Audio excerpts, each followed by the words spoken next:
हमारे भोजपुरी का सम्राट पावर स्टार पवन सिंह अब लड़ रहे हैं बीजेपी से चुनाव।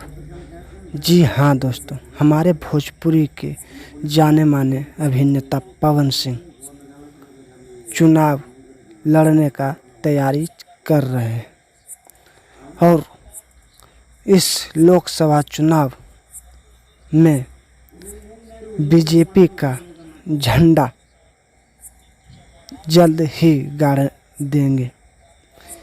और तो और आप लोगों के बीच एक जाने माने फोटो वायरल हो रहा है, जो कि पवन सिंह का टिकट मिल गया है आसनसोल से और अब आमना सामने करेंगे शत्रुघ्न सिन्हा और पवन सिंह का टक्कर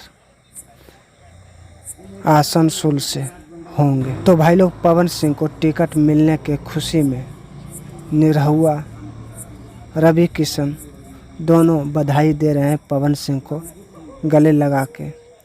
और एक फ़ोटो वायरल हो रहा है, जो कि तीनों भाई बिहार के शेर हैं, लाल हैं, खड़े हैं तीनों साथ में। तो आप लोग कितना पवन सिंह के चाहते हैं, इस वीडियो में नीचे कमेंट करके ज़रूर बताइएगा। तो बस आज का यही था न्यूज़। फिर से आप लोगों को मिलेंगे एक न्यू वीडियो में। जब तक के लिए बाय।